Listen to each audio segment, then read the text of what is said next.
We challenge you to find a better villa at just rupees 1.29 crores in Kelambakam, Moyamar.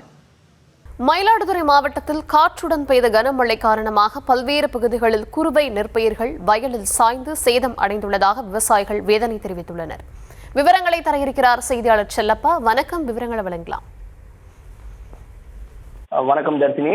Mayiladuthurai மாவட்டத்தில் நடப்பாண்டு 96,000 acre குறுவை சாகுபடி செய்யப்பட்டுள்ளது. இந்த மாவட்டம் காவிரியுடைய கடைமடை மாவட்டமாக இருக்கிறது.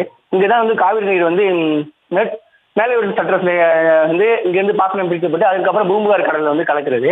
ஆனால் கடந்த சில தினங்களாக மயிலாடுதுறை மாவட்டத்தில் இரவு நேரங்களிலும் மாலை நேரங்களிலும் விட்டு விட்டு மழையானது பெய்து வருகிறது.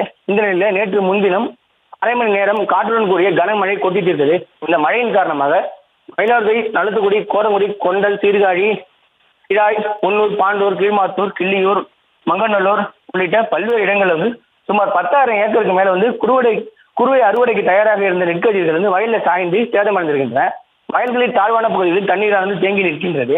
இதனால நெல்லின் தரம் குறைவதுடன் அறுவடை இயந்திரங்களின் மூலம் அறுவடை செய்யும் பொழுது நெல்மணிகள் தரையில் சிதறி விளைச்சல் குறையும் என்றும் இயந்திரத்தின் வாடகை அதிகரிக்கும் என்றும் விவசாயிகள் வேதனை தெரிவிக்கின்றனர். மேலும் ஏக்கருக்கு 30,000 ரூபாய் செலவு செய்துள்ள நிலையில தற்போது அந்த 10,000 கூட கையில் கிடைக்காது என்றும் விவசாயிகள் குற்றம் சாட்டுறாங்க.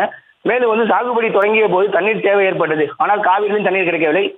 ஆறுகள், வாய்க்கால்கள், குளங்கள்லாம் வறண்டு காணப்படுகின்றன. மேலும் ஓரளவுக்கு விளைந்த பயிர்களை தற்போது அறுவடை செய்யலாம் என்று நினைத்தாலும் மழையானது தங்களது விளைச்சலை வீணாக்குவதாகவும் விவசாயிகள் தெரிவிக்கின்றனர். அது மட்டும் இல்லாமல் பயிர் காப்பீடு என்ற பெயரில் காப்பீடு நிறுவனங்கள் ஏமாற்றுவதாகவும் அரசே விவசாயிகளுக்கு காப்பீட்டு தொகையை வழங்க நடவடிக்கை எடுக்க வேண்டும் என்றும் விவசாயிகளுக்கு கோரிக்கை வைக்கின்றாங்க. தர்ஷினி, விவரங்களுக்கு நன்றி. We challenge you to find a better villa at just rupees 1.29 crores in Kelambakam, Moyamar.